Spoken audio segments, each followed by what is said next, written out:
Shri Krishna Sharanam Mama Gopika Jeevana Smaranam Govinda Govinda Sadgurunath Maharaj Ki Jai.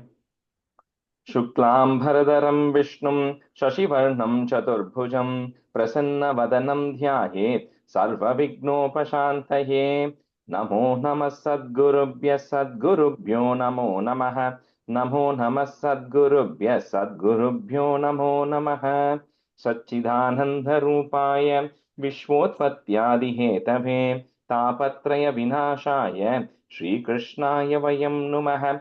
यं प्रव्रजन्तमनुपेतमपेतकृत्यं द्वैपायनो विरहकातर आजुहाव पुत्रेति तन्मयतया तरवोऽभिनेदुः तं सर्वभूतहृदयं मुनिमानतोऽस्मि यस्वानुभावमखिलश्रुतिसारमेकम् अध्यात्मदीपमतितितीर्षदां तमोन्धं संसारिणां करुणयाः पुराणगुह्यं तं व्याससूनुम् उपयामि गुरुं मुनीनाम् योगीन्द्राय नमस्तस्मै शुकाय ब्रह्मरूपिणे संसार सर्पदष्टं यो विष्णुरातम् अमूमुचते कालव्यालमुखग्रास त्रासनिर्नाशहेतवे श्रीमद्भागवतं शास्त्रं कलौकीरेण भाषितम् एतस्मादपरं किञ्चित् मनःशुद्ध्यै न विद्यते जन्मान्तरे भवेत् पुण्यं तदा भागवतं लभेत् ज्ञानवैराग्यसम्पूर्णान्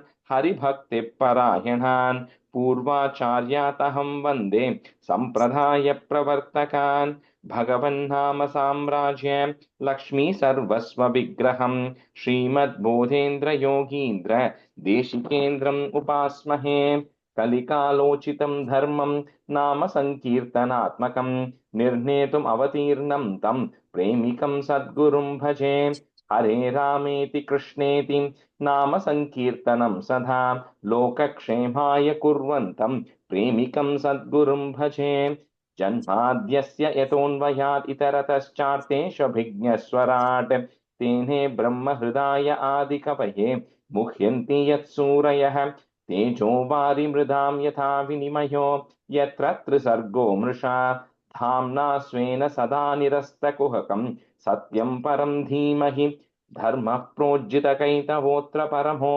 निर्मत्सराणां सतां वेद्यं वास्तवमत्र वस्तु शिवदं तापत्रयोन्मूलनम् श्रीमद्भागवते महामुनिकृते किं वा परैरीश्वरः सद्यो हृद्यवरुध्यतेऽत्र कृतिभिः शुश्रूषिभिस्तत्क्षणात् निगमकल्पतरोर्गलितं फलं शुकमुखात् अमृतद्रवसंयुतं पिबत भागवतं रसमालयं मुहुरहो रसिका भुवि भावुकाः नारायणं नमस्कृत्य नरं चैव नरोत्तमं देवीं सरस्वतीं व्यासं ततो जयमुदीरयेत् श्रीमद्भागवताख्योऽयं प्रत्यक्षः कृष्ण एव हि स्वीकृतोऽसि मया नाथ मुक्त्यर्थं भवसागरे मनोरथो मदीयोऽयं सफलः सर्वदा त्वया निर्विघ्नेनैव कर्तव्यो दासोऽहं तव केशव श्रीहरे नमः श्रीहरे नमः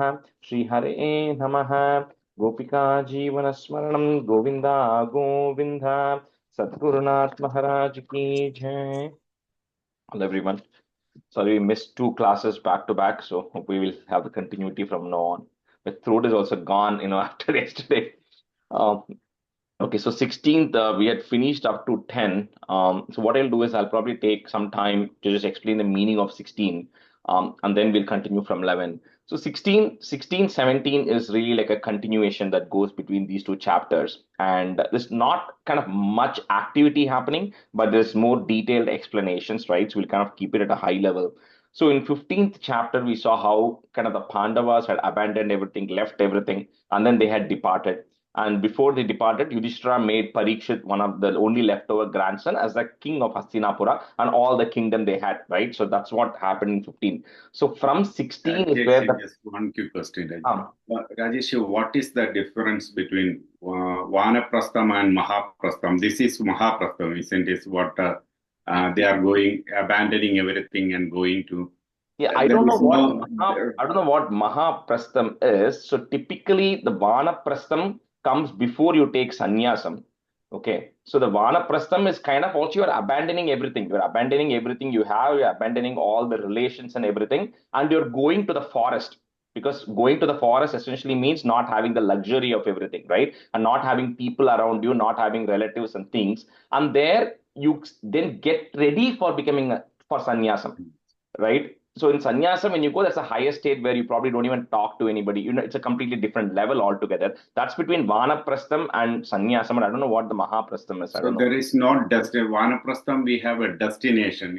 We are going certain place. By Mahaprastham, there is no destination. They are going walking, walking, walking.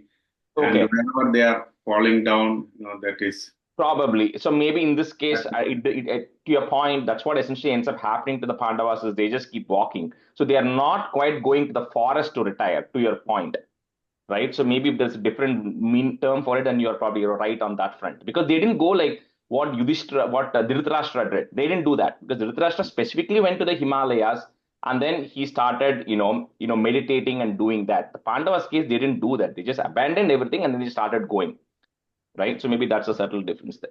Okay, thank you very much. So from 16 on, the Parikshit's Charitram starts, right? Details about Parikshit starts. So here, Sutta Pauranika is continuing the story, right? He says that, when Parikshit was born, when Yudhishthira did the Jyotish, when the astrologers had come, they had talked about all the great qualities of Parikshit, right? How they compared him to the best of the best, because he's one of the descendants and, he's blessed by Krishna himself. So he was going to be the greatest. And he says that's exactly how things was for Parikshit, right? He ruled around the world as a great devotee.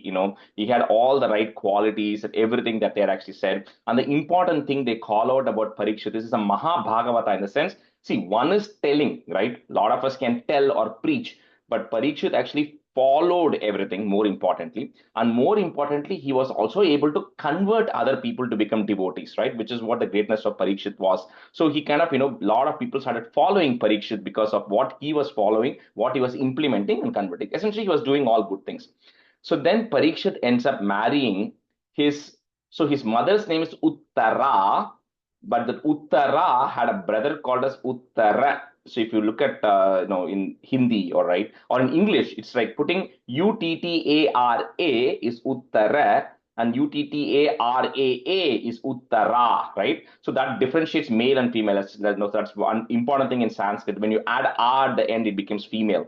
So Uttara is the brother of Uttara, and then Uttara had a daughter. So he essentially marries his mama's daughter, right? That's what Parikshit ends up marrying, and unto them he is actually born a lot of children. I think they get four children. The oldest of them is Janamejaya. So Janamejaya, not much comes, but as you probably saw in Narayaniam introduction, right? This Janamejaya, once everything happens to Parikshit, he does Sarpa Yajnam where all the snakes come and fall into the fire. And then the rishis then tell him to stop it. And because he still killed a lot of snakes, he then has this skin disease all over his body. That's when Janamejaya goes to Guruvayur because he then gets cured. And that becomes the precedence for Bhattatripa to say, if Janamejaya got cured, then I can also go there, right? Anyway, so this is what Janamejaya is born to Parikshit, right?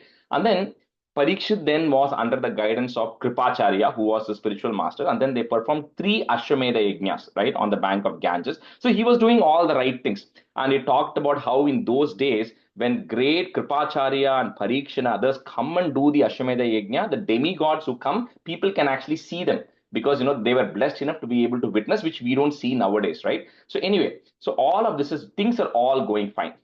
Then Parikshit then begins to expand his kingdom. So when he was beginning to expand and he started, he was on his way in his chariot, one day, right, he actually sees the master of Kali, so Kali Yuga, who was, who says lower than a Shudra in qualities and activities. He was disguised as a king and he was actually beating with a stick a cow and a bull.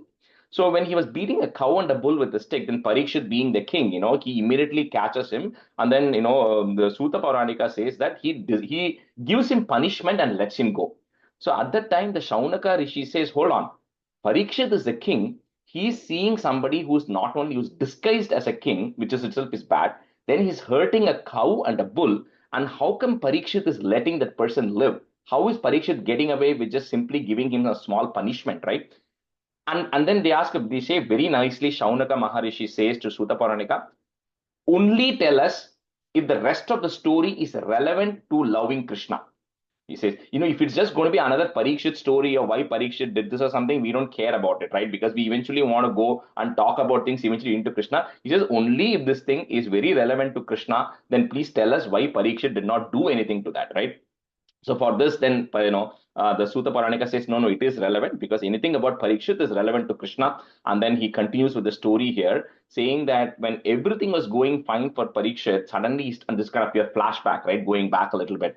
So everything was going fine in the kingdom. Suddenly, Parikshit one day sees all these bad things. Yudhishthira was already seeing that, if you saw, right? Yudhishthira had already started seeing some of it. Parikshit's case, it had become worse right now. A lot of, it's this illicit connection with women, a lot of meat eating that was happening, intoxication, all of this was happening. And when Parikshit saw all of this happening in his kingdom, he said, under my rule, this cannot happen. So he then decides to go out and find out everybody who is related to this, whoever is driving all of this. He says, my goal is to get rid of all of that. So with that, he goes. And then in stanza 12, it talks about Bhadrashram, Ketumalam, Bharatam, Uttaran, Kurun, Kimpurusha. He goes and conquers all these other regions, right, which are outside of the northern India territory. And then he's now establishing his kingdom.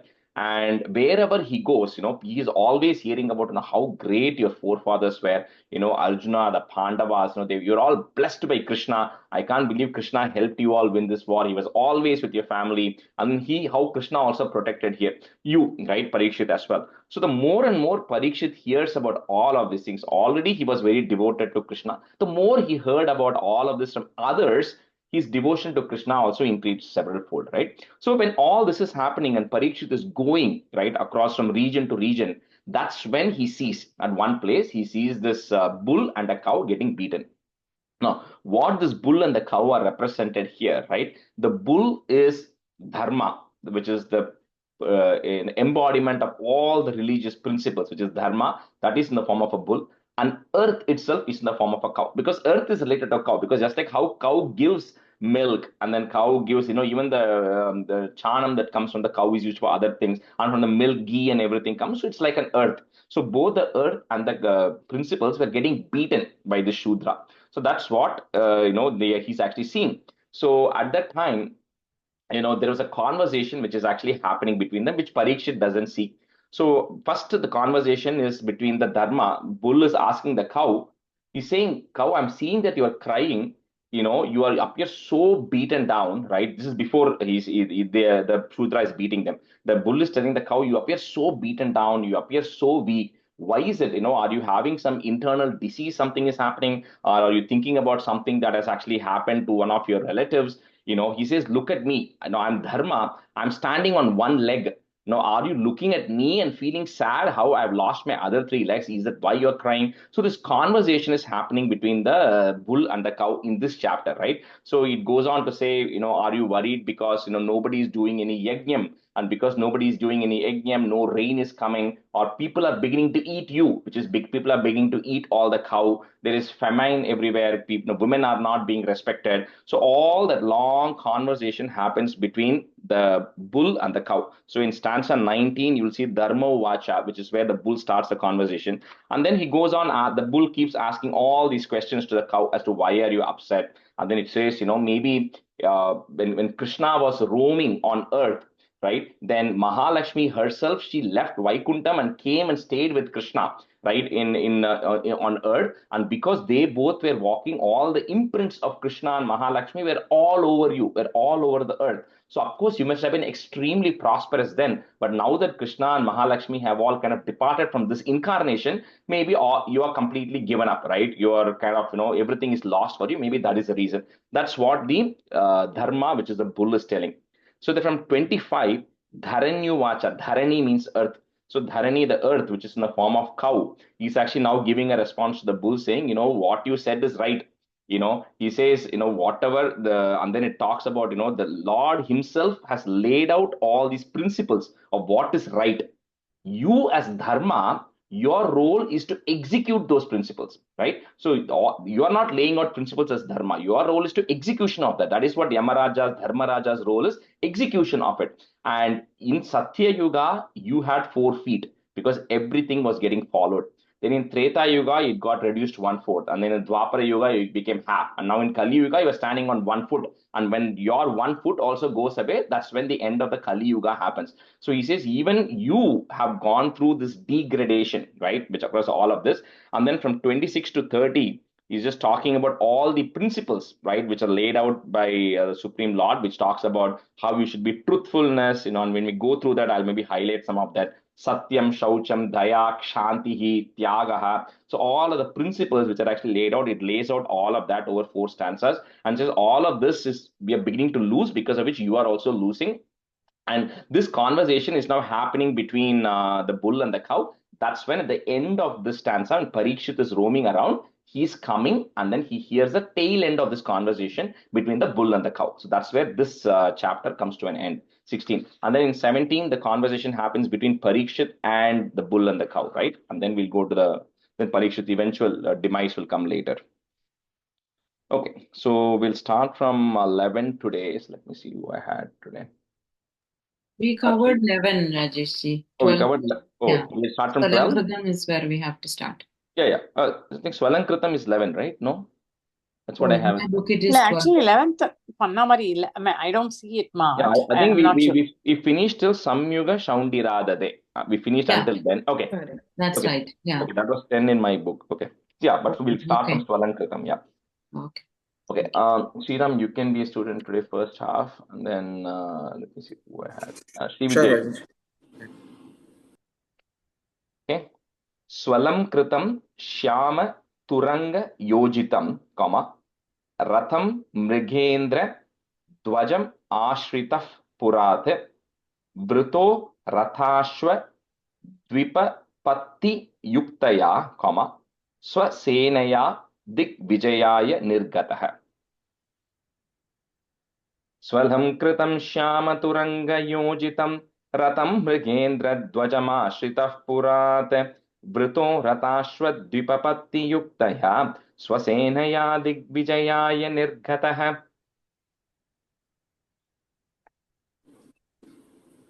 Can I go first? Yeah, you can go first. Yeah.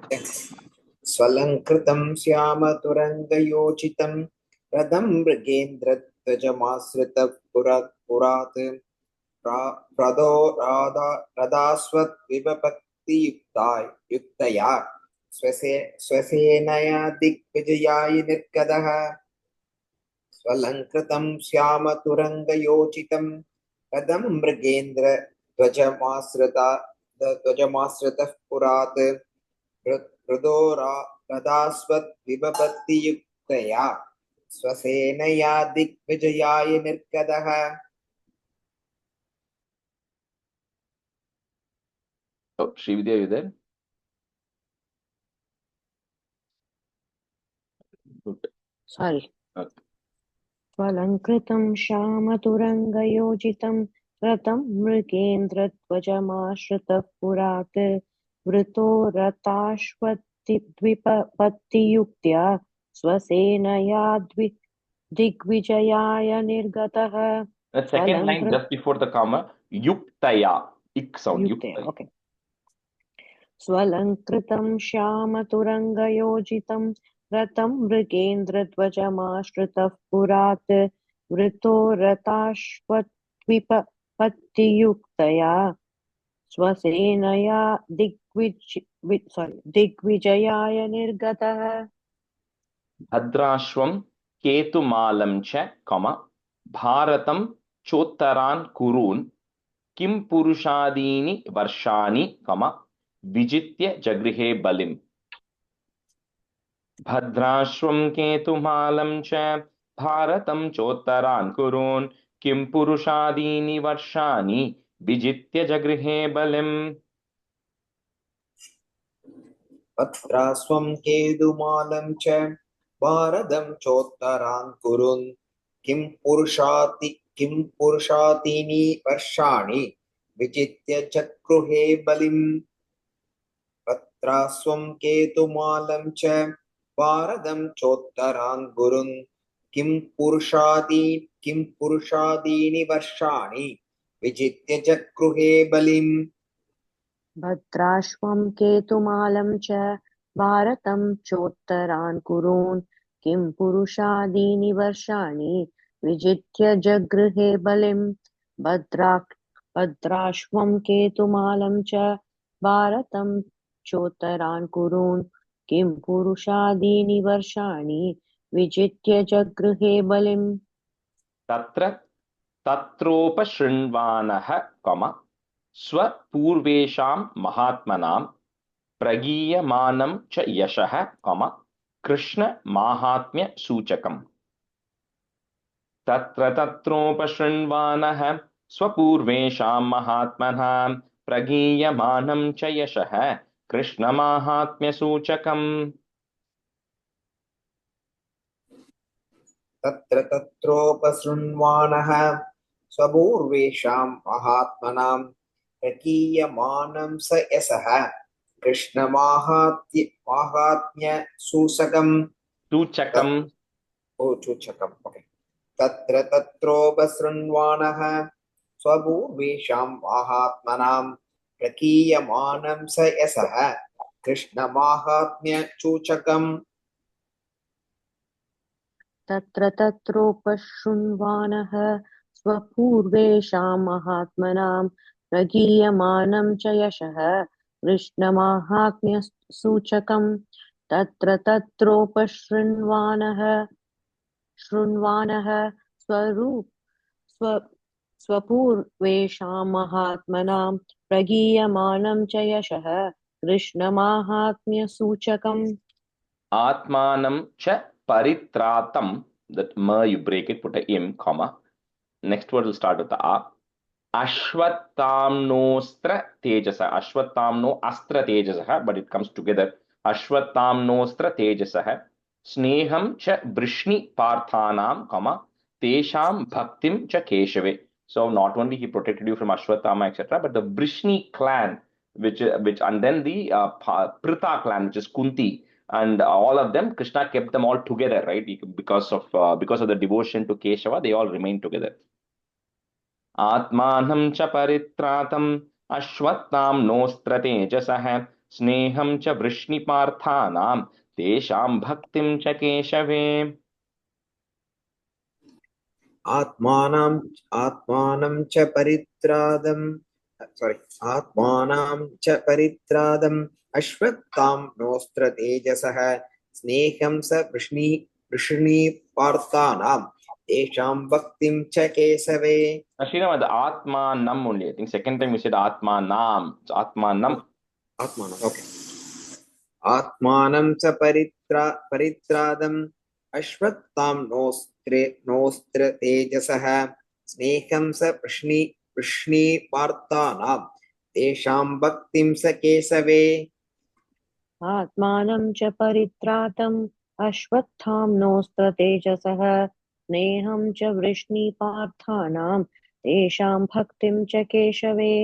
आत्मानं च परित्रातम् अश्वत्थाम्नोऽस्त्र तेजसः स्नेहं च वृष्णिपार्थानां तेषां भक्तिं च केशवे.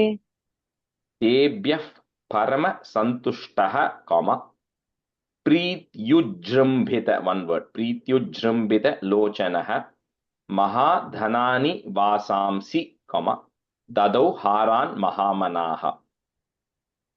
तेभ्यः परमसन्तुष्टः प्रीत्युजृम्भितलोचनः महाधनानि वासांसि ददौ हारान् महामनाः.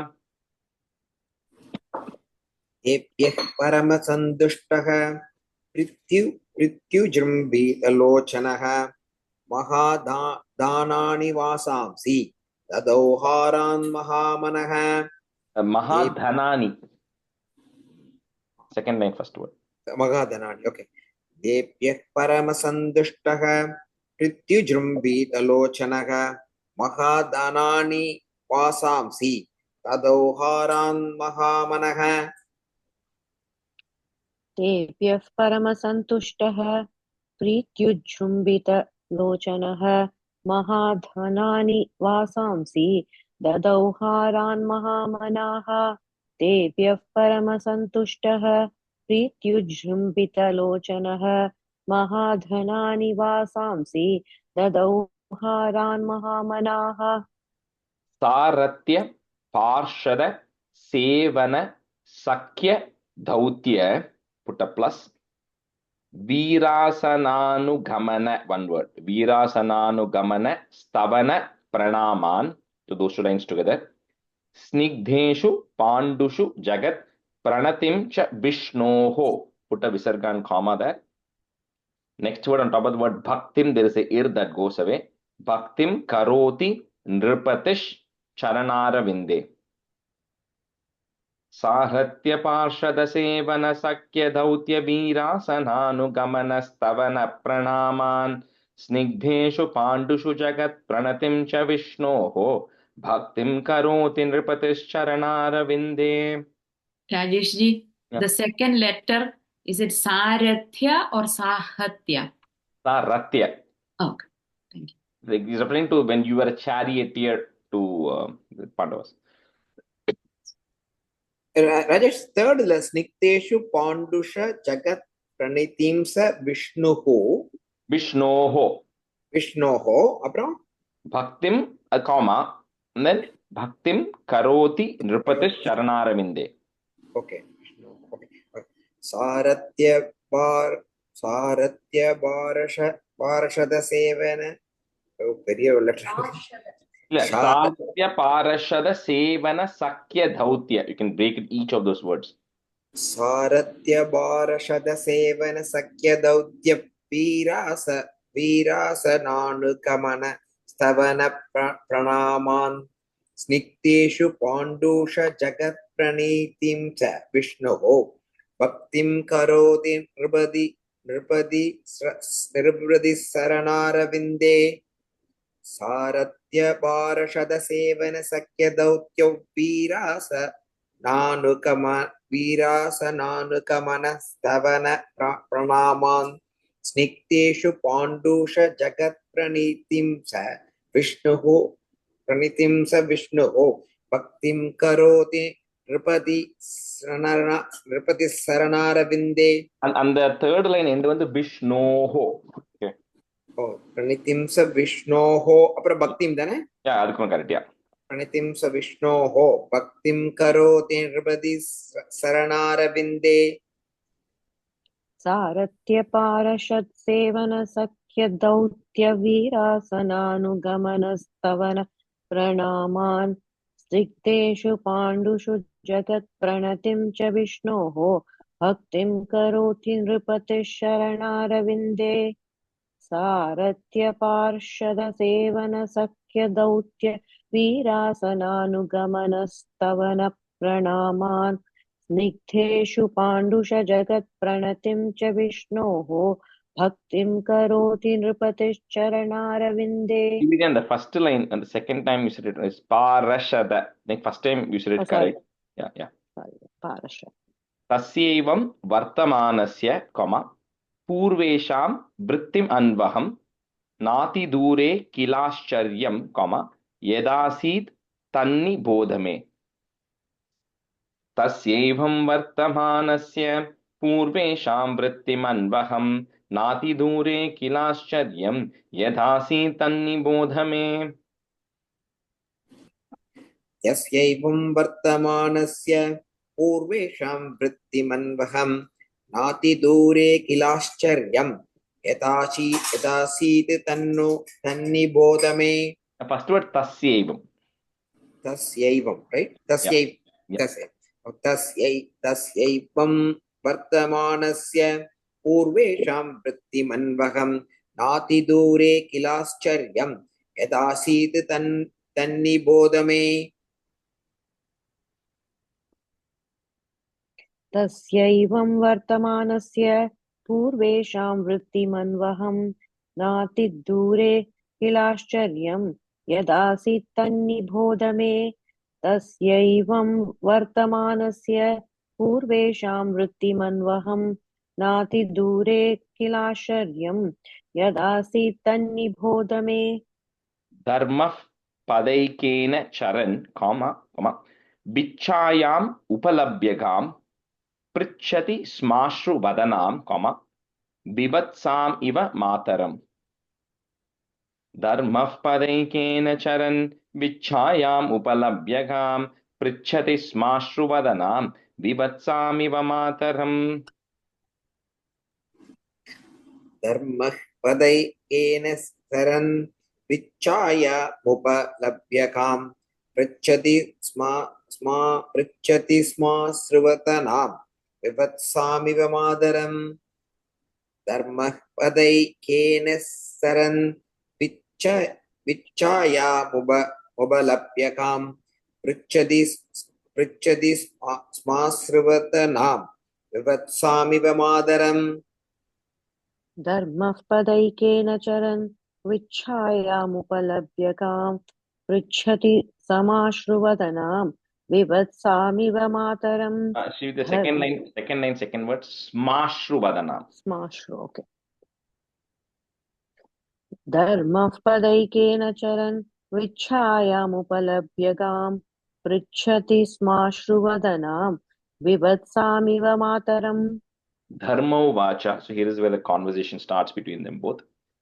Kachit bhadre namayam. It's anamayam, but that S symbol is there. So kachit bhadre namayam atmanaste. You can break it, dharma, comma. Vichayasi mlayateshan mukhena alakshaye bhavatim antaradhim, comma. Dure bandhum shochasi kanchanamba. धर्म उवाच कच्चिद्भद्रे नामयमात्मनस्ते विच्छायासि म्लायते षण्मुखेन आलक्ष्ये भवतीमन्तराधिं दूरे बन्धुं शोचसि कञ्चनाम्भ. धर्मोवाच कच्चित्पत्रे नामयाम् आत्मनस्ते विच्छायासि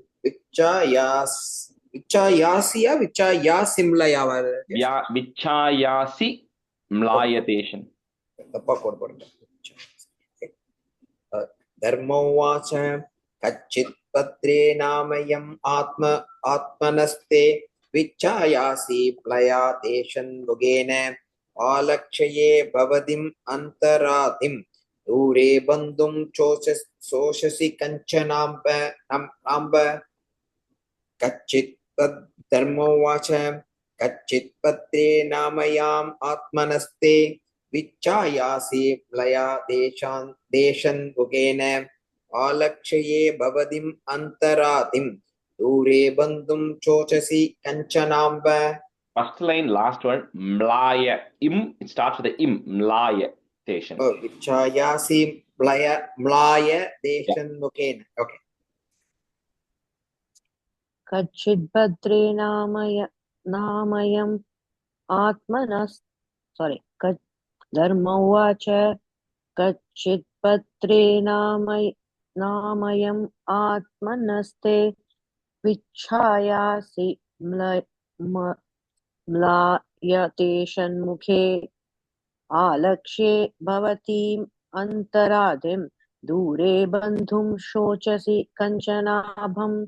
कच्चिद्भद्रे नामयम् आत्मनस्ते. Till that it goes halfway. Yeah. कच्चिद्भद्रे नामयम् आत्मनस्ते विच्छयासि म्लायतेषन्मुखेन आलक्ष्ये भवतीम् अन्तराधिं दूरे बन्धुशोचसि कञ्चनाम्भम्. नाम्भ. Padair nyunam shochasi maika padam. That ma you can break im. Next word starts with the a, comma. Atmanam va vrishalair bhoksyamanam. Aho suradin hrita yajna bhagan, comma. Praja uta swin magavatya varshati. Shorty. पाधेन्यूनं शोचसि मैकपादम् आत्मानं वा वृषलैर्भोक्ष्यमानम् आहोसुरादीन् हृतयज्ञभागान् प्रजा उतस्मिन्मगवत्यवर्षति. पाधेन्यूनं शोचसि मैकपादम् आत्मानं वा वृषलैर्भोक्ष्यमानम् आहो सुरादिन् हृदयञ्च वागान् प्रजा उदस्विन भगवत्यवशति पादैर्न्यूनं चोषसि मैकपाताम् आत्मानां वा वृषलैर्भो क्षयमाणम् आहो सुरादिन् हृदयज्ञ भागान् प्रजा उदस्विन् भगवत्यवशति पादैर्यूनं शोचसि मैकपादम् आत्मानं वा वृषलैर्भोक्ष्यमाणम् आहो सुरादीन् हृतयज्ञभागान् प्रजा उस्विन्मघवत्यवर्षति पादैर्यूनं शोचसि मैकपादम् आत्मानं वा वृषलैर्भोक्ष्यमाणम् आहो सुरादीन् हृतयज्ञभागान् प्रजा उस्विन्मघवत्यवर्षति. Next 10 we can just do one time. Arakshamanas striya urvi balan, comma, shocasyato purushadair ivarthan, vacham devim brahmakule kukarmani. So you can break that, the nya, in and ya that is there, we're going to break it. So kukarmani, and then comma. The next word will start with the a now. A brahmanye rajakule kulagrayan. Arakshamanas striya urvibhalan shocasyato purushadairivartan vacham devim brahmakule kukarmani abrahmanye rajakule kulagrayan. अरक्ष्यमाणस्त्रिय उर्विबालान् शोषस्यतो पुरुषादैर्वार्धान् वाचं देवीं ब्रह्मकुले कुकर्मणि अब्रह्मण्ये राजकुले कुलाग्रयान् okay राजकुले कुलाग्रयान् आरक्ष्यमाणस् One time. Next 10 will yeah sorry okay yeah sorry I forgot. आरक्ष्यमाणा स्त्रिय उर्विबालान् शोचस्यथो पुरुषादैर्वार्थान् वाचं देवीन् ब्रह्मकुले कुकर्मणि अब्रह्मण्ये राजकुले कुलाग्रयान्. Rajesh, could you pronounce that last word one more time? Kulagrayan. Grayan. Okay. Thank you. Gra. So he's saying, like we talked about in some other examples that he keeps, are you unhappy because of these reasons? So here he's saying, first he's saying, people who are not taking care of the children, or women being taken by incompassionate people, or is it because the Raja Kulagrayan, so the people who are going to the king class, but not actually doing the right religious activities, right? Because if you remember, even Bhattipat said a lot of times, why do you want to pray to the poets and everybody, right? You should. So people who are doing things for the Raja Kulam, but forgetting the principles of religions because they are actually getting devoted to that. So is that why you are unhappy? Kim Kshatra Bandhun Kalinopasrishtan, comma, Rashtrani va Taira Varopithani. It's one word, Taira Varopithani. Itastato Vashana Pana Vasaha, comma, Snana Vyavayonmukha Jiva Lokam. Kim Kshatra Bandhun Kalinopasrishtan Rashtrani Vatairavaro Itastato Vashana Pana Vasaha Snana Vyavayonmukha Jiva Lokam. किं क्षत्रबन्धुन् कलिनोपसृष्टान् राष्ट्राणि वा तैरवरोभिदानि इतस्ततो वासनपाणवास स्नानव्यवयोन्मुखजीवलोकम्. And the third line of Panavasaha, there's a visarga there. Oh, Visarga, sorry, okay. किं क्षेत्रबन्धून् कलिनोपसृष्टान् राष्ट्राणि वा तैरवरोपितानि इतस्ततो वाशनपानवासः स्नानव्यवयोन्मुखजीवलोकम्. And the first line, second word, Kshatra Bandhun. Tapa Chultana. I Okay. think it's Kshatrabandhu. Kshetra Kshatrabandhu. Okay, sorry. Kshatrabandhu. Yadvamba te bhuri bharavatara, comma, कृतावतारस्य हरेर् धरित्री अंतर्हितस्य स्मरति विसृष्टा comma कर्माणि निर्वाण विलंबितानि short E यद्वांबते भूरि भरावतार कृतावतारस्य हरेर् धरित्री अंतर्हितस्य स्मरति विसृष्टा कर्माणि निर्वाण विलंबितानि यद्वाम्बदे भूरि परावदार कृतावदारास्य हरे तरित्री अन्तर्हितस्य स्मृति विसृष्टा कर्माणि निर्वाण विलंबितानि सेकंड इन द स्मरति अन्तर्हितस्य स्मरति विसृष्टा कर्माणि निर्वाण विलंबितानि यद्वाम्भते भूरि भरावतार कृतावतारस्य हरेर्दरित्री अन्तर्हितस्य स्मरन्ति विसृष्टा कर्माणि निर्वाणविलम्बितानि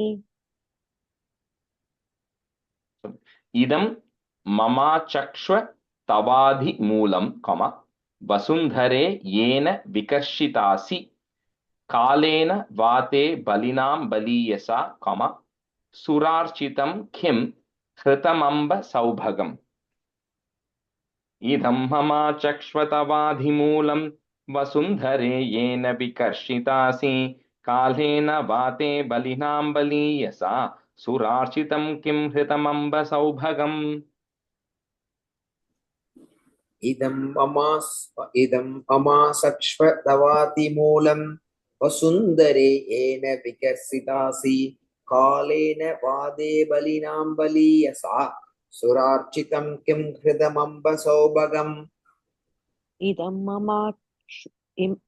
इदं ममाच्व तवादिमूलं वसुन्धरे येन विकर्षितासि कालेन वाते बलिनां बलीयसा सुरार्चितं किं हृतमम्ब सौभगम्. The second word, first line, mama chakshva. Chakshva, okay. Yeah. Dharanyu vacha. So here's the dharani, the earth is responding now. Rajesh, what's the number now? The slogam number? 25. 25. Okay, thank you. I think yours seems to be one off in your Yeah, number. what happened is there were two times there were 3 lines earlier, right? My book didn't have the 3 lines. Oh, So, it just had two lines. yeah, Okay. then it got one off. Yeah. Okay. So I have to correct it. No worries. Dharanyu vacha. Bhavan hi veda tat sarvam, comma, yenmam dharmanu prichhasi, short e, chaturbhir vartase yena, comma, padair loka sukhavahaihi. Dharanyu Bhavan hi veda tat sarvam yenmam dharmanu prichhasi chaturbhir vartase yena padair loka sukhavahaihi.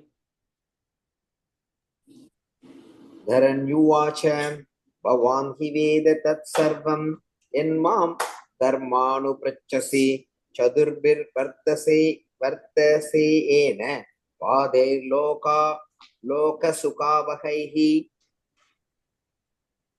धरण्योवाच भवान् हि वेद तत्सर्वं यन्मां धर्मानुपृच्छसि चतुर्भिर्वर्तसे येन पादैर्लोकसुखावहैः Satyam, Shaucham, Daya, Kshantihi.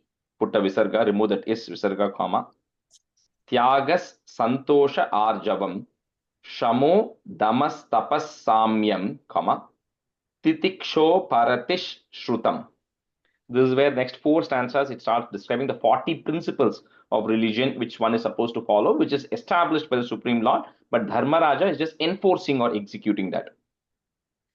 Satyam Shaucham Daya Kshantihi Tyagas Santosha Arjavam Shamo Damas Tapas Samyam Titiksho Paratishrutam. सत्यं शौचं दया क्षान्तिः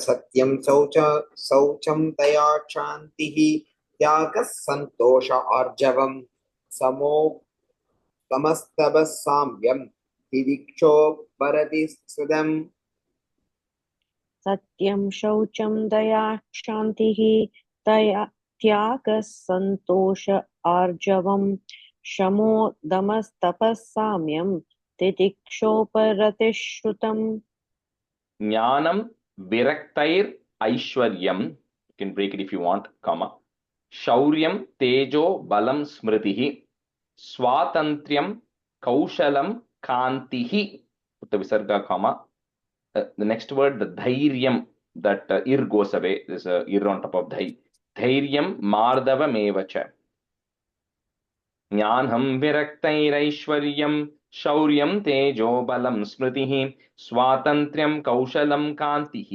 धैर्यं मार्दवमेव च। ज्ञानं प्रक्तिरैश्वर्यं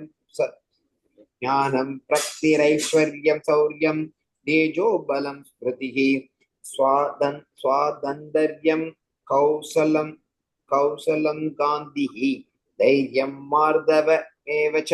And the yeah, the comma is after Aishwaryam. Jnanam viraktirashwaryam. Oh, okay. Now I'll repeat once again.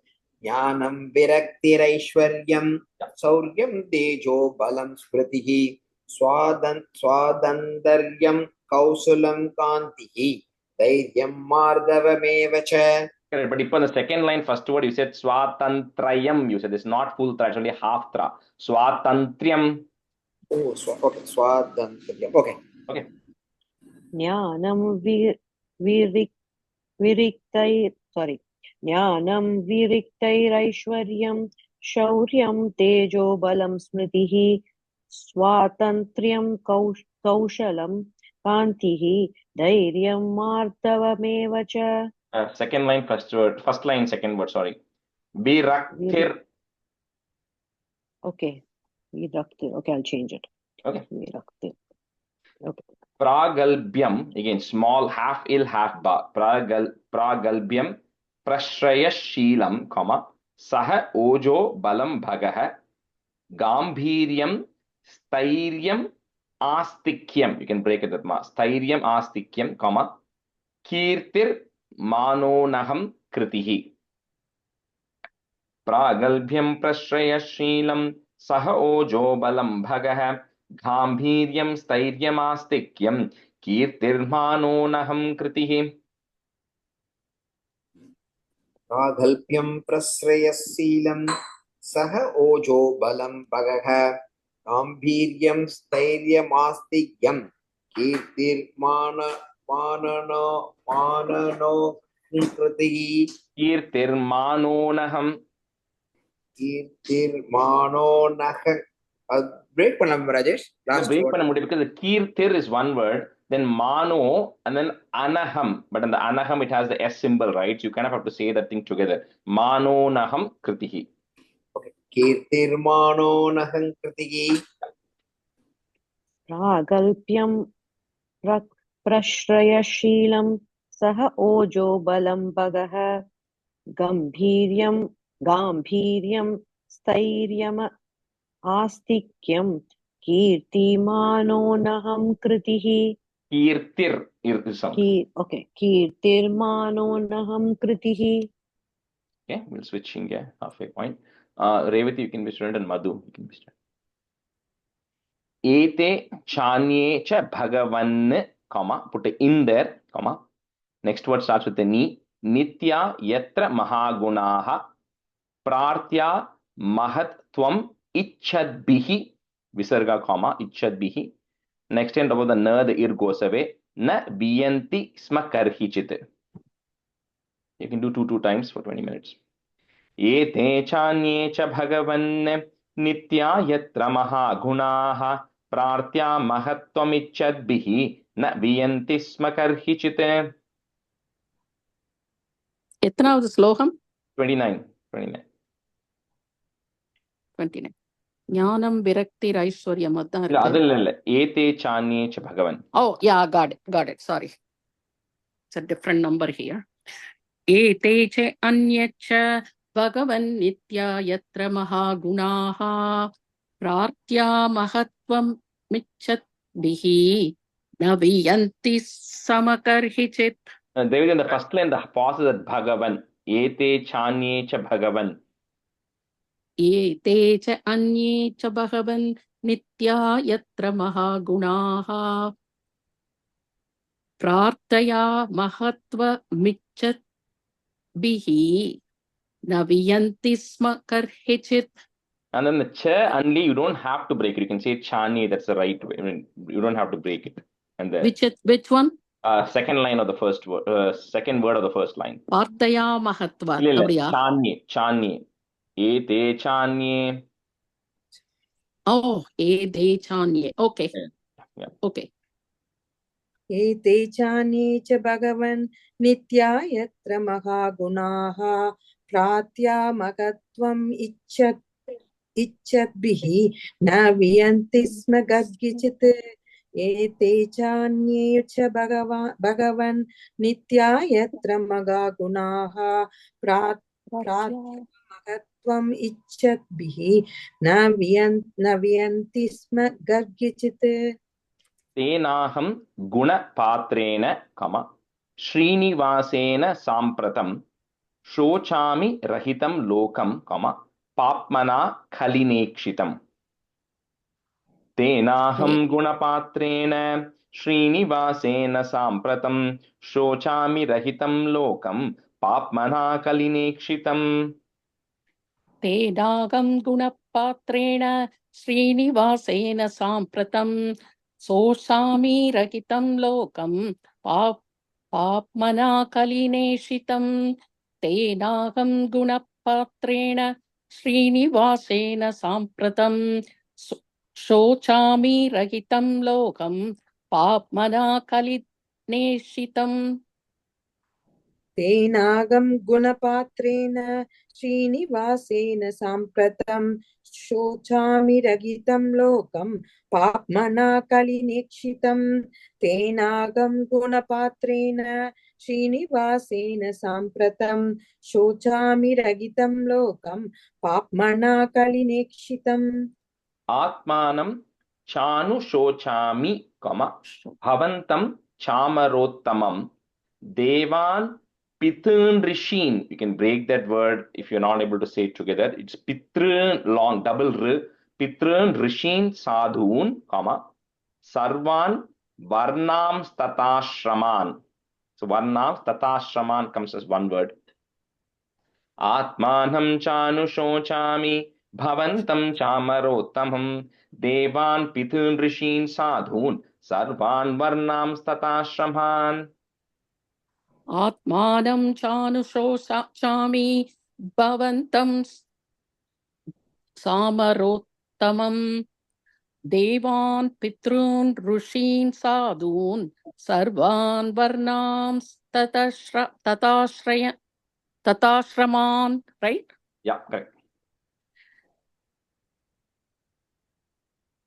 Atmanam chanushocami bhavantam chamarottamam devan pitrun rushin sadhun sarvan varnam tatashraman. आत्मानं चानुचोषामि भवन्तं चामरोत्तमं देवान् पितॄन् ऋषीन् साधून् सर्वान् वर्णांस्तदाश्रमान्. Madhu, on the second word, first line, chanushocami. आत्मानं चानुशोचामि भवन्तं चामरोत्तमं देवान् पितॄन् ऋषीन् साधून् सर्वान् वर्णांस्तदाश्रमान्. Brahmadayo bahutitam yadabhanga moksha, put a plus, kamas tapas samacharan bhagavat prapannaha ya shris swavasam. You can take it that ma if you want. Vasam aravinda vanam vihaya, yat pada saubagamalam bhajatenu rakta. ब्रह्मादयो बहुतितं यदपाङ्गमोक्षकामास्तपः समचरन् भगवत्प्रपन्नाः सा श्रीस्ववासमरविन्दवनं विहाय यत्पादसौभगमलं भजतेऽनुरक्ता. இன்னும் ஒரு வாட்டி சொல்றேடா. ब्रह्मादयो बहुतितं यदपाङ्गमोक्षकामास्तपः समचरन् भगवत्प्रपन्नाः सा श्रीस्ववासम् अरविन्दवनं विहाय यत्पादसौभगमलं भजतेऽनुरक्ता. ब्रह्मादयो बहुतितं यतपाङ्गमोक्षकामास्तपः समचरन् भगवत्प्रपन्नाः सा श्रीस्ववासम् अरविन्दवनं विहाय यत्पादसौपटिकमलं भजतेऽनुक्रता. Last line, सौभगमलं. सौभगमलम्, okay. ब्रह्मादयो बहुतितं यतपाङ्गमोक्ष कामास्तपस्मचरन् भगवत्प्रपन्नाः सा श्रीस्ववासम् अरविन्दवनं विहाय यत्पादसौभकमलं भजते अनुग्रता. Okay, but you can say it together instead of saying that explicitly. You just say it as one word if possible. Bhajatenurakta. Oh, okay. Bhajatenurakta. Okay. ब्रह्मादयो बहुदितं यदपाङ्गमोक्षकामास्तपः समचरन् भगवति प्रपन्नाः सा श्रीस्ववासम् अरविन्दवनं विहाय यत्पादसौभगमलं भजतेऽनुरक्ता. ब्रह्मादयो बहुदितं यदपाङ्गमोक्षकामास्तपः समचरन् भगवत्प्रपन्नाः सा श्रीस्ववासम् अरविन्दवनं विहाय यत्पादसौभगमलं भजतेऽनुरक्ता. तस्याहम् अब्ज कुलिशाङ्कुश केतु केतैः श्रीमत् पदैर्भगवतः समलङ्कृताङ्गी श्रीनत्यरोच उपलभ्य ततो विभूतिं लोकान् समां vyasrujat utsmayati. The easier way to say it is the du that is there to break it into it and a u. So vyasrujat utsmayatim tadante. तस्याहम् अब्जकुलिशाङ्कुशकेतु केतैः श्रीमत्पदैर्भगवतः समलङ्कृताङ्गी श्रीनत्यरोच उपलभ्य ततो विभूतिं लोकान् समान् व्यसृजत् उत्स्मयतीं तदन्ते. Rajeshi, third line, first letter, is it Sri or Three? Three. TH. Yeah, three. Three. Okay. Yeah, three. Yeah, TRE. Three. Three. Natyarocha. तस्याहमब्जकुलिशाङ्कुशकेतु केदैः श्रीमत्पदैर्भगवतस्म शङ्कृताङ्गी त्रिनत्यरोष उपलभ्य ततो विभूतिं लोकान् समां व्यसृज्य उत्स्मयतीं तदन्ते. And between the first two lines, Revati, is just a comma, okay? No plus, in case you were trying to say. Okay. तस्याहमब्जकुलिशाङ्कुशकेतुकेतैः श्रीमत्पदैर्भगवतस्म शङ्कृताङ्गी समलङ्कृताङ्गी. Long than Tangi. Yeah. Okay. त्रिनत्यरोष उपलभ्य तथो विभूतिं लोकान् समां व्यसृजत् उत्स्मयतीं तदन्ते. Right? Yeah, correct. तस्यागमब्जकुलिशाङ्कुशकेतुकेतैः श्रीमद्पदैर्भगवतस्म लङ्कृताङ्गी श्रीनत्यरोच उपलभ्य ततो विभूतिं लोकान् समां व्यसृजत् उत्स्मयतीं तदन्ते. तस्यागमब्जकुलिशाङ्कुशकेतुकेतैः श्रीमद्पदैर्भगवतस्म लङ्कृताङ्गी त्रिनत्यरोच उपलभ्य ततो विभूतिं लोकान् समां व्यसृजत् उत्स्मयतीं तदन्ते. यो वै ममाति भरमासुर वंश राज्ञां, put a im at the end of that line, comma, Next word is the mer will become a. Akshauhini shatam apanudat. This word is a little bit of a complicated word, so I'm just breaking into 4 parts here. Akshauhini shatam apanudat atma tantraha tvam dustam una padamatmani paurushena, comma, sampadayan yadushu ramyam abhibrad angam. So this is a little bit of a tough stanza in this chapter. So if you want, you can just break it part by part if you want to say it. Yo vaimhamati baramasuravansharagyam akshauhini shatamapanudat atmatantraha tvam dustam unapadamatmani paurushena sampadayan yadushuramyam abhibradangam. Rajesh first line end இன்னொரு வாட்டி பிரிச்சு சொல்லுங்களேன். Okay. அக்ஷௌஹினிக்கு அப்புறம் Akshauhini, long E, ம், shatam, ம். apanudad atmatantraha. இங்க அப்பானுததாத்ம And the சேர்ந்து சொல்லுங்க. dadatma you have, right? The second da, you're breaking it. Apanudat atmatantraha. That's all. If you are able to say it together, it's okay too. Okay, thank you. यो वै ममादिपरम् आसुरवंशराज्ञाम् अक्षौहिणी सतम् अभानुत आत्मतन्त्रः त्वां तुस्तमूनपदम् आत्मनि पौरुषेण सम्पादयन् यदुषुरम्यम् अभिप्रतङ्गम्. Any mistake? No. यो वै ममादिपरम् आसूरवंशराज्ञाम् अक्षौहिणी सतम् अपानुतदात्मतन्त्रः त्वां तुस्तमूनपदम् आत्मनि पौरुषेण सम्पादयन् यदुषुरम्यम् अभिप्रतङ्गम्.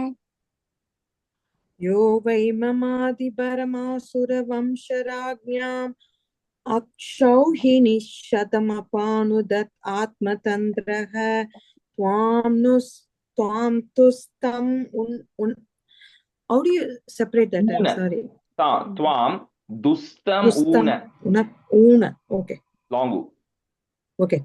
Tvam tustam una padam atmani paurushena sampadayan yadushuramyam abhipradangam yo vai mamadi paramas asuravamsharagnam akshauhinishadam abanudat atmatandraha त्वां दुस्तम ऊनपदम् आत्मनि पौरुषेण सम्पादयन् यदुषुरम्यम् अभिप्रदङ्गम्.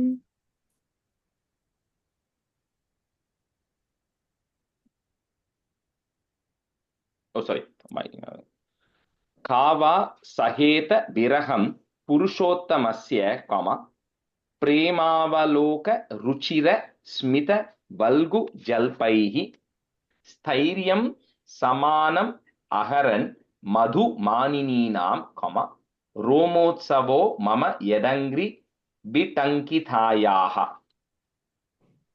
काभासहेत विरहं पुरुषोत्तमस्य प्रेमावलोकरुचिरस्मितवल्गुजल्पैः स्थैर्यं समानमहरन् मधुमानिनीनां रोमोत्सवो मम यदंग्रि बिटंकितायाः.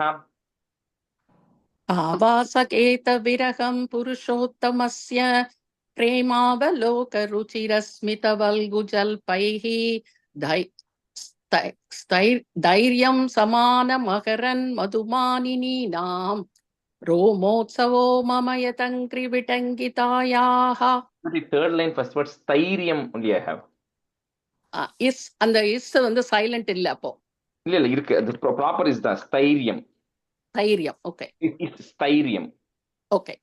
कावासहेत विरहं पुरुषोत्तमस्य प्रेमावलोकरुचिरस्मितवल्गुजल्पैः स्थैर्यं स्मारमकरन् मधुमानिनीनां रोमात्सवो मम यतङ्ग्रिविडङ्गितायाः.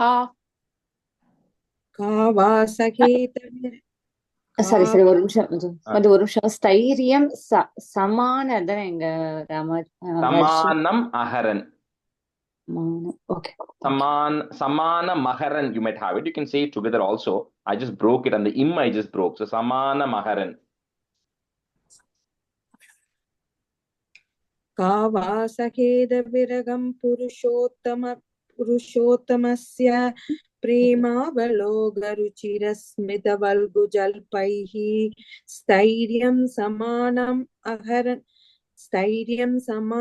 अहरन् मधुमानिनीनां रोमत्सवो मम यदङ्घ्रिविडङ्गिदायाः कावासखेदविरगं पुरुषोत्तमस्य प्रेमावलोकरुचिरस्मितवल्गुजल्पैः स्थैर्यं समानम् अहरन् मधुमानिनीनां रोमस्सवो मम यदङ्घ्रिविडङ्गिदायाः तयोरेवं कथयतोः पृथिवी धर्मयोस्तदा परीक्षिन् नाम राजर्षिः प्राप्तः प्राचीं सरस्वतीम्.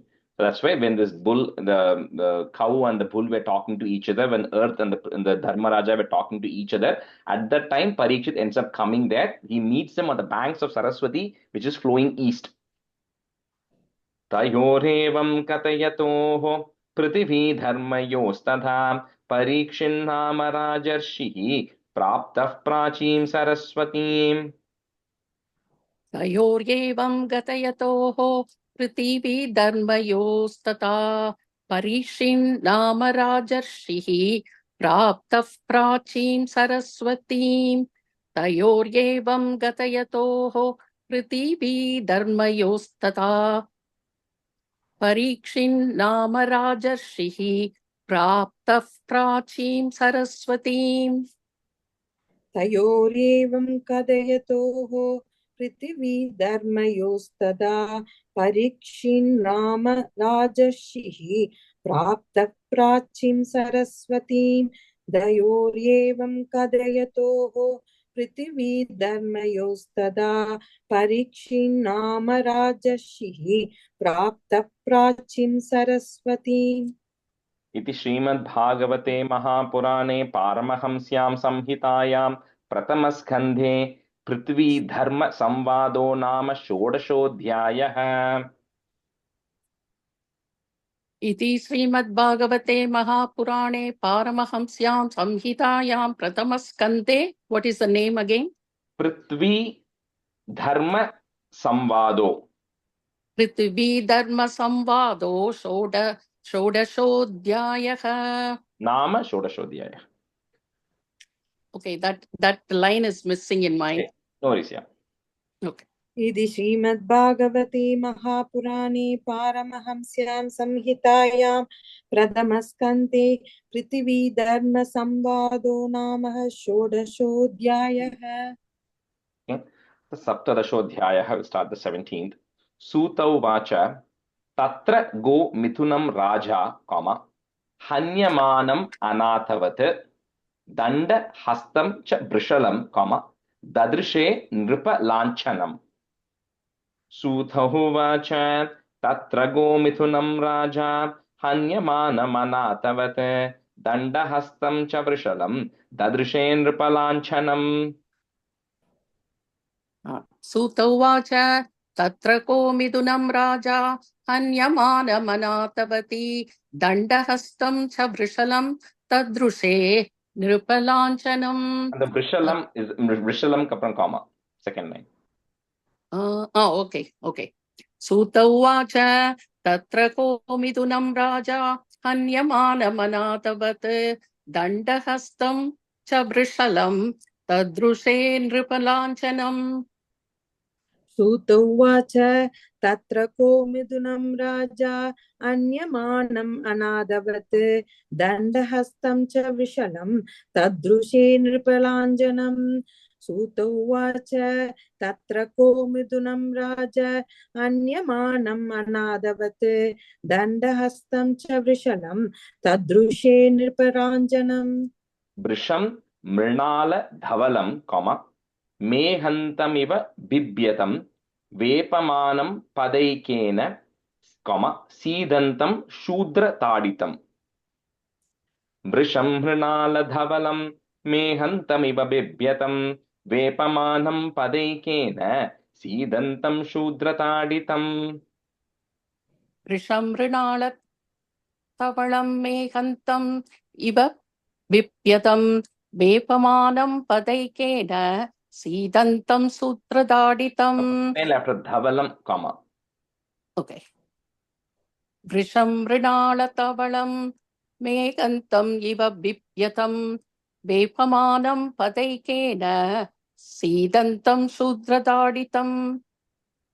वृषं मृणालधवलं मेघन्तम् इव बिभ्यतं वेपमानं पदैकेन सीदन्तं शूत्रदाडितं वृषं मृणालधवलं मेघन्तम् इव बिभ्यतं वेपमानं पदैकेन सीदन्तं शूत्रदाडितं गां च धर्मदुगां दीनां कम वृषं शूद्र पदाहतां बिभत्सां साश्रुवदनां कम क्षामां यवसम इच्छतीं.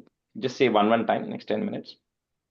Okay. गां च धर्मदुगां दीनां वृषं शूद्रपदाहतां बिभत्सां साश्रुवदनां क्षामां ह्यवसमिच्छतीम्. कां च धर्मदुकां दीनां वृषं सूत्रपदाहतां विभत्सां साश्रुवदनां क्षामां यवसमिच्छतीम्. Oh, sorry, Varnada. Two times. Oh, sorry, one time only. Yeah, my fault. Yeah. Okay. Kam cha dharma dukam deenam prisham shudravadahatam vivatsam sastruvadanam shamam yavasamichati. Papracha ratamarudaha, comma, kartaswara parichadam megha gambhiraya vacha, comma, samaropita karmukaha. Papracha ratamarudaha kartaswara parichadam megha gambhiraya vacha samaropita karmukaha. वप्रच्छरतम् आरूढः कार्तस्वरपरिच्छदं मेघगम्भीरया वाचा वेगगम्भीरया वाचा समारोपितकार्मुकः वप्रच्छरतम् आरूढः. Sorry. वप्रच्छरदमारूढः कार्तस्वरपरिच्छतं मेघगम्भीरया वाचा समारोपितकार्मुकः. कस्त्वं मच्चरणे लोके बलात् दंस्य बलान् बली नरदेवोऽसि वेशेन नटवत् कर्मणाद्विजः. One word, कर्मणाद्विजः. कस्त्वं मच्छरणे लोके बलाद्धंस्य बलान् बली नरदेवोऽसि वेशेन नटवत् कर्मणाद्विजः. कस्त्वं मच्छरेण लोके बलात् हंसय बलान् बली नरतवोऽसि वेशेन नटवत् कर्मणाद्विजः. कस्त्वं मच्छरेण लोके मறந்துடுறேன்.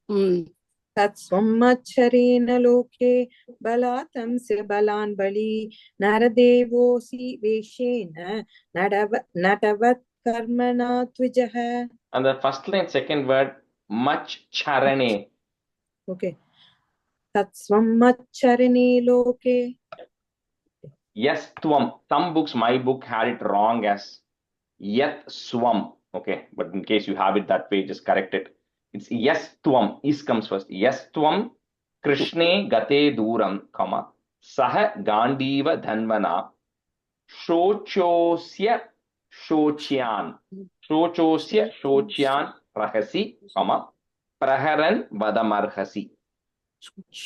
Yes tvam krishne. How do you say the second word? Sochyosi. Shochosya shochyan. It's one, as you cannot break that word, okay, because it is shochya, shochyo, asi, asochyan. Three different words there. So you can't quite break it, so you have to say the whole thing together. Shochosya shochyan. Yes tvam krishne gate dhuram सह Gandiva धन्वना शोच्योष्य शोच्यान् रहसि प्रहरन् वदमर्हसि. Okay. यस्त्वं कृष्णे गते दूरं सह काण्डीव धन्वना सोचेष्यसि सोच्यान् रगसि प्रहरन् वदमर्हसि.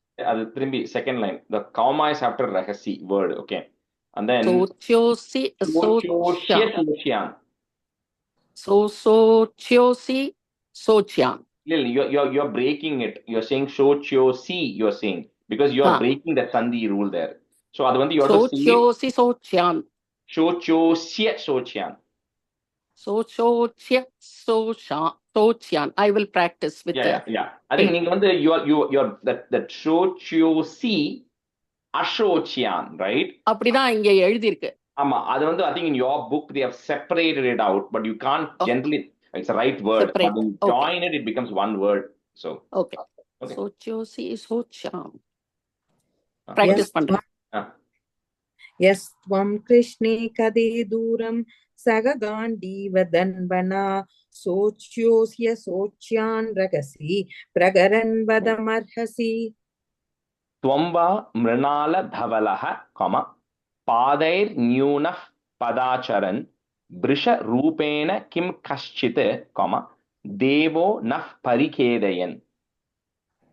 त्वं वा मृणाल धवलः पादैर्न्यूनः पदाचरन् वृषरूपेण किं कश्चित् देवो नः परिखेदयन्.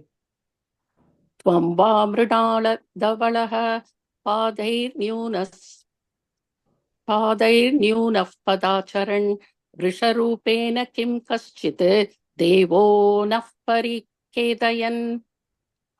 त्वं वा मृणालधवलः पादैर्न्यूनः पदाचरन् वृषरूपेण किं कश्चित् देवो नः परिखेदयन्.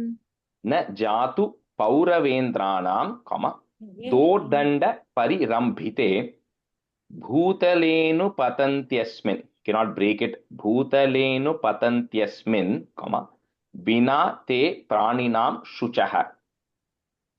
न जातु पौरवेन्द्राणां दोर्दण्ड परिरम्भिते भूतलेनु पतन्त्यस्मिन् विना ते प्राणिनां शुचः.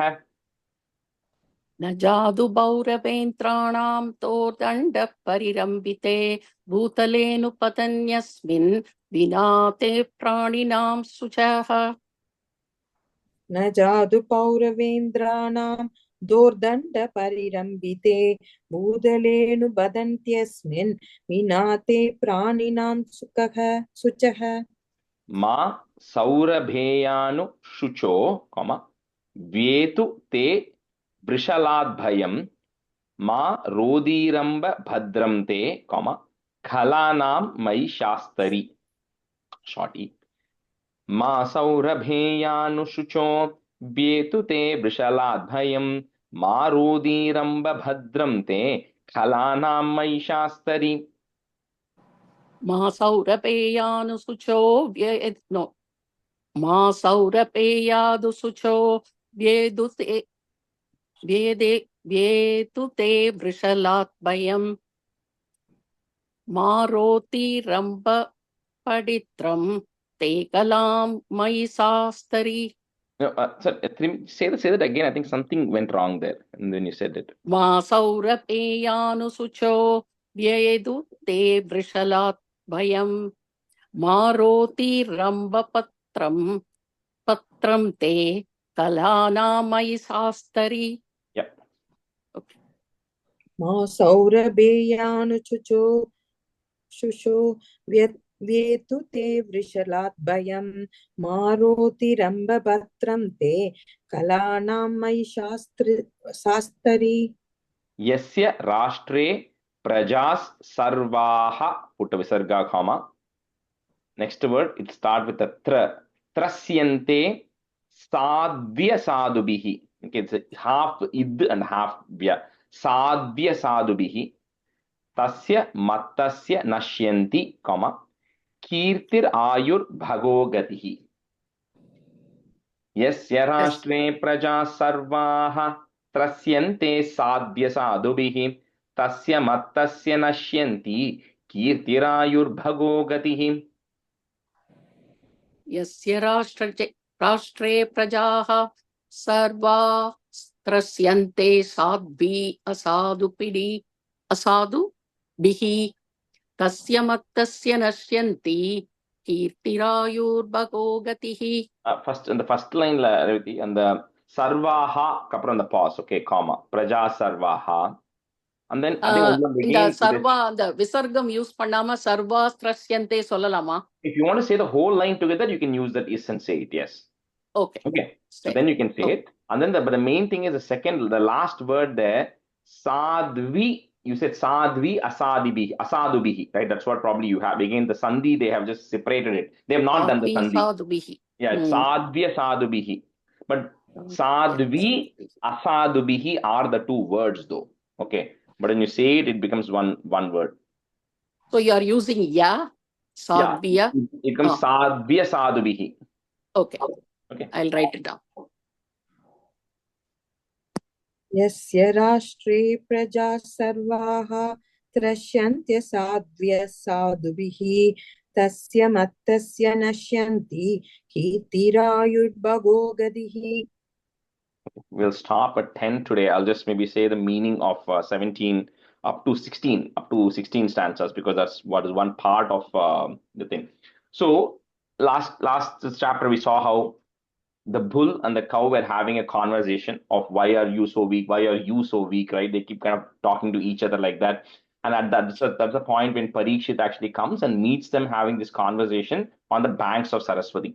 So when Parikshit comes there, what had happened was the conversation had gotten over, and that's when he was seeing that somebody who were lower caste than a Shudra, who was dressed like a king, was beating the cow and beating the bull, right? So the point here that they were trying to make here is the reason they're saying Shudra or lower caste is it's not by birth or anything, right? It is by the actions, right? First of all, he's disguised as a king, which is wrong, because you're tricking people by disguising as a king.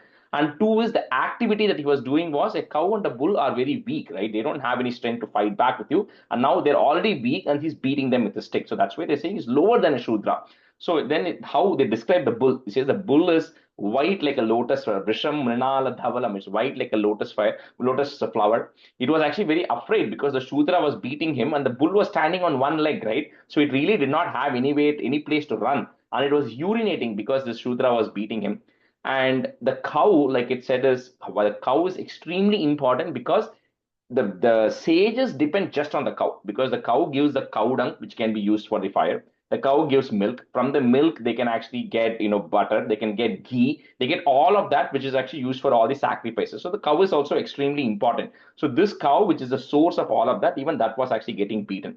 So when Parikshit sees this, he of course is coming with his full entourage of all his weapons and everything, and then then he addresses the Shudra saying that you appear like a very strong person, and you first of all you're dressed like a king and you're doing all these activities of beating somebody who doesn't have any strength, right? So what is the purpose? How dare you beat it? And he says, in the land where Arjuna was there, in the land where Krishna was there, and in the land where I am the king, I cannot afford to see anybody actually getting treated like this, right? So he says, you actually deserve to be killed. That's what he tells the Shudra. For the activities you're doing, I need to actually get rid of you.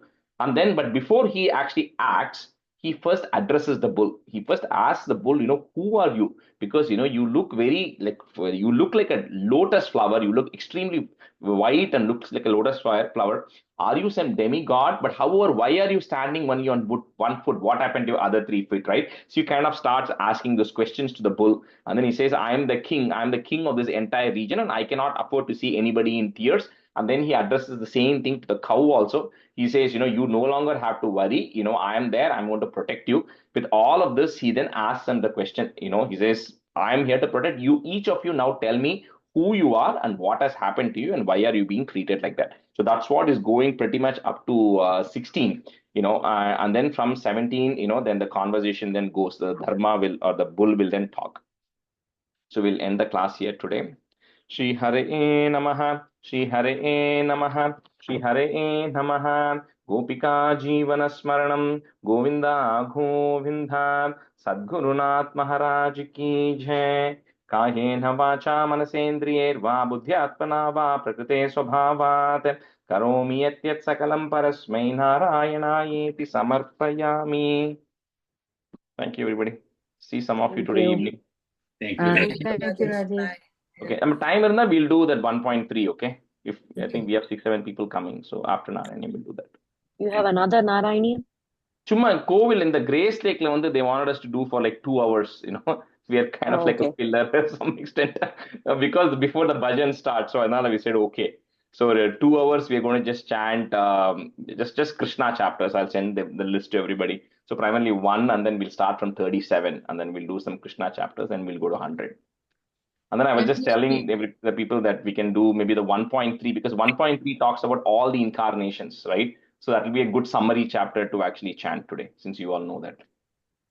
Rajesh, is Krishna really born tonight or tomorrow night? Ashtami, tonight only. Tonight is Ashtami. Okay. Yeah.